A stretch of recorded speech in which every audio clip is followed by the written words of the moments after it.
Mariana haunting. The lost descent of bathyscaphe Orpheus. The ocean is the last true wilderness on Earth. It stretches across 70% of our planet, yet hides 90% of its secrets beneath depths so crushing, so alien, that human eyes have never seen them. For all our satellites and probes, for all our exploration of space, there are trenches on this planet that remain untouched. But sometimes, humanity dares to go too deep. In June of 1968, at the height of Cold War competition, a secret American mission was launched from Guam. Its name was Project Orpheus.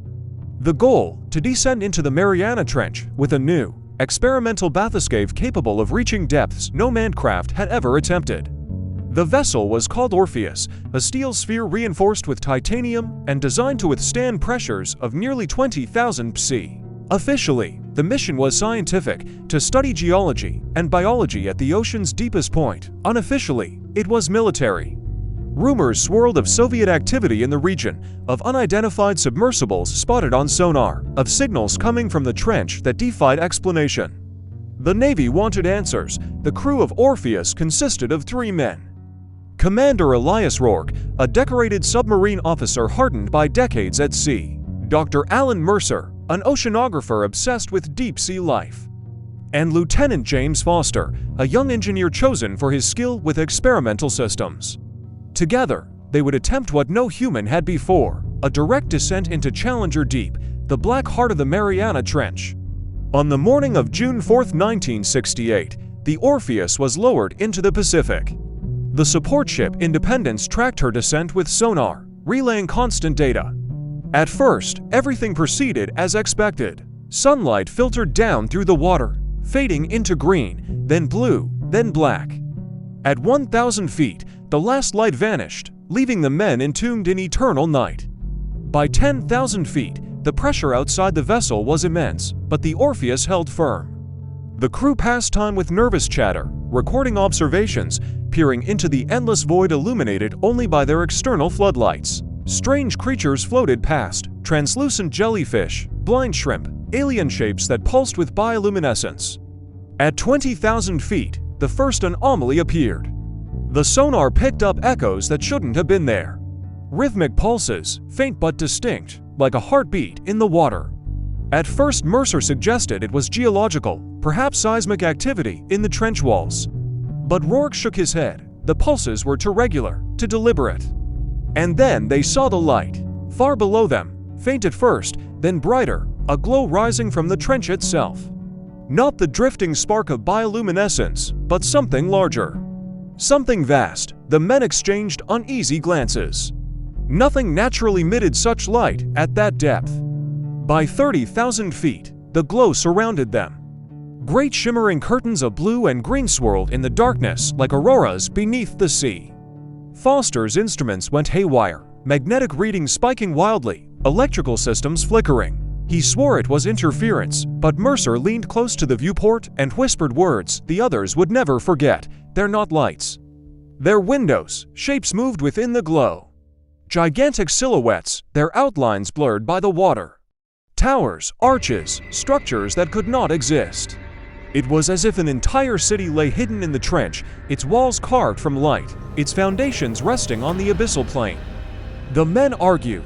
Were they hallucinating, overcome by the pressure? Or had they truly stumbled upon something buried in the trench, something no human was meant to see?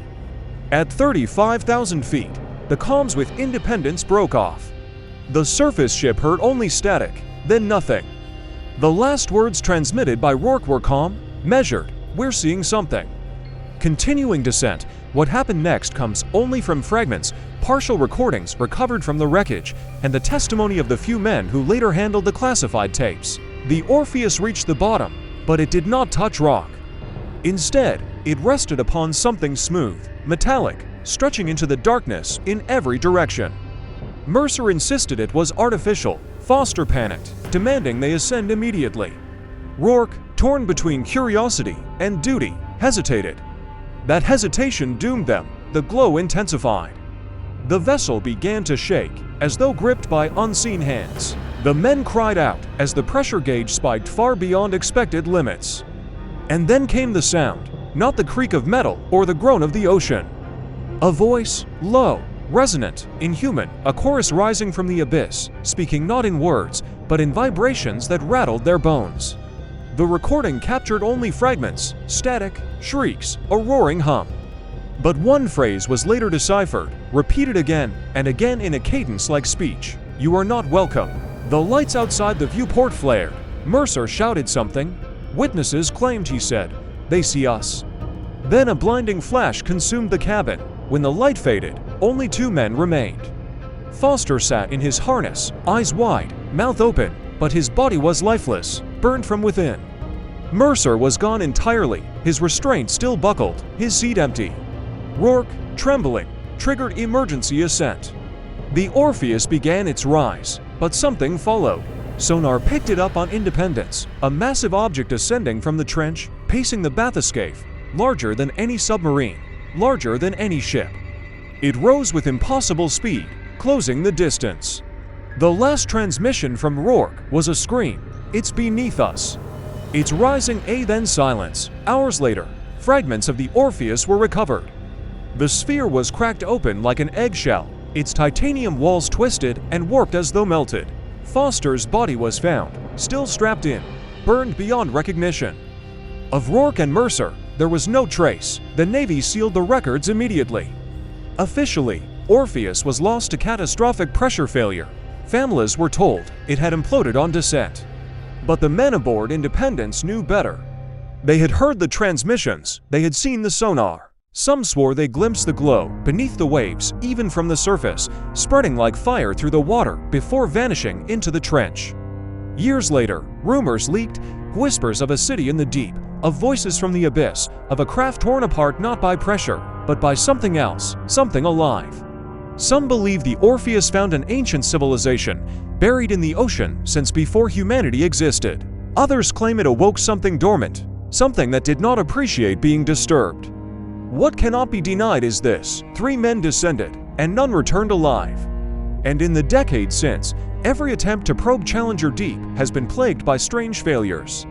Instruments die, cameras malfunction, pilots report shadows moving in the dark. Always, at the very bottom, there are lights that should not be there. The abyss does not give up its secrets easily. Perhaps the Orpheus came too close to something hidden, something watching. Perhaps Rourke and Mercer were not destroyed, but taken. And perhaps, even now, far below the crushing black waters of the trench, they walk among those lights, no longer men, but something else entirely. Because the ocean remembers, and it does not forgive trespass.